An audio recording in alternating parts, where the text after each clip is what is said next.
Hi, it's Kimberly Lane, leadership and engagement expert and coach. Today we're going to talk about chapter 5 from my book, Connections Change Everything: How to Have Difficult Conversations. In relationships, probably the most challenging piece is when we have to share news that we know will upset the other person and that we're not really comfortable sharing. And as a leader, it's probably one of the toughest jobs to do as far as letting people go, sharing that they didn't get the promotion, they didn't get the raise, etc. It's hard to deliver bad news. It's hard to have a difficult conversation. So let's get into it. And it's really an art to be able to have a difficult conversation without getting overly angry or overly emotional, because that only escalates it for the other person as well. So to begin, there's a great quote by Michelle Mazur, who claims herself as the communication rebel with a PhD. The way you can communicate in challenging times dictates whether your organization thrives or barely survives. Communication is so key. Maintaining your emotion, maintaining your integrity, and having respect for the other person is really key in providing information that's difficult to communicate. Difficult conversations. Some steps to consider when you're going to have a difficult conversation is, if you were the other person, how would you want to receive the information? Would you want it in an email? Would you want it over a text? Would you want it over a phone call? Or would you rather have an in-person meeting? My vote personally is, if you can, just because we're humans and humans need the body language, the eye contact, and the sincerity of meeting somebody in person when they're having a difficult conversation or getting difficult news. Another quick check is, what do you know you should do? And when are you just kind of chickening out? So I like to say, suck it up, buttercup, and do the right thing.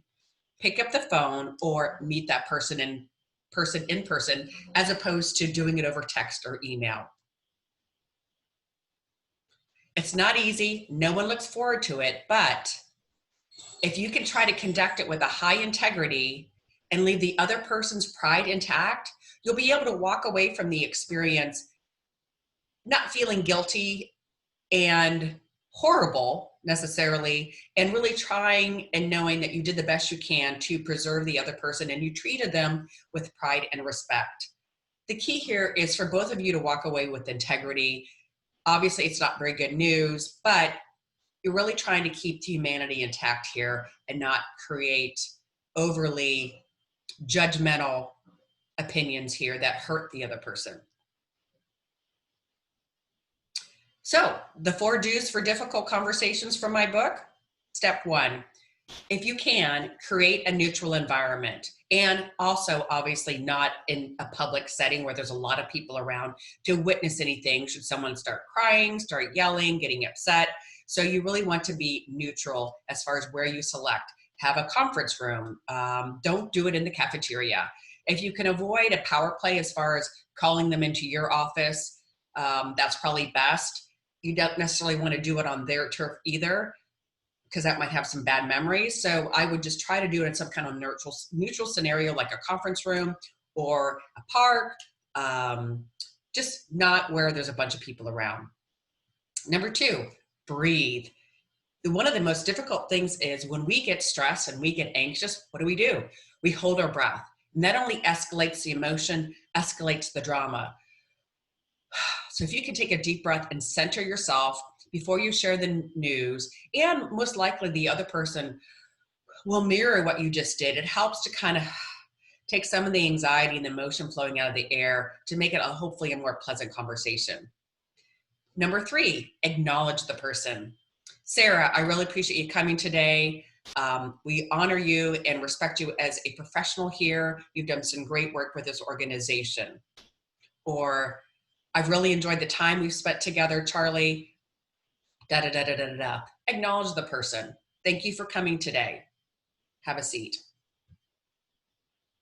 Publish your statement. This can get difficult because sometimes what we do is we start defending our position even before we make the statement. because we were arguing all the time, or because you continually showed up late to meetings, or because you failed to continually meet the deadlines of a project, da da da da da da da da. You really don't want to get into the whys or the subjective matter as far as why this decision was made. Simply publish the statement. It's almost like you're publishing a headline in a newspaper. Because our organization is needing to downsize, unfortunately, Bill, we're going to have to let you go. Thank you for your service here for the last 4 years. Done. Don't make it a question. Why do you think I called you here today? How do you think your performance has been? How do you think our relationship has been? Because then it starts opening up for a defense mechanism and to start getting into a dialogue of defending the position when really the decision has been made. You just need to communicate it fairly and respectfully to the other person. Again, a firm statement, not subjective. Try to get the subjective out of it because of da-da-da-da-da, etc. Avoid use statements because, again, because you were always late, because you failed to meet the deadlines, because you're always yelling at me, because we never seem to get along. Avoid those statements and just try to make it a firm statement about, we've decided to let you go. I've been thinking a lot that this relationship isn't working for me anymore. I'm sorry. Can I show you out? Build better connections for better business results, whether you're a leader trying to build more engagement with your teams, or you're a salesperson trying to build better relationships with your clients, or you're just trying to build better relationships in general with your colleagues, your peers, or anybody in your life. We know connections matter, whether they're personally or professionally, and I'm here to help improve connections everywhere. Let me help you by reaching out for your complimentary connection session. Simply visit me at www.kimberly-lane.com and click on the Let's Connect button, and I'll get back to you as soon as possible. You'll be able to schedule a 30-minute connection session with me at no charge. We'll see you then, and we'll see you on our next video.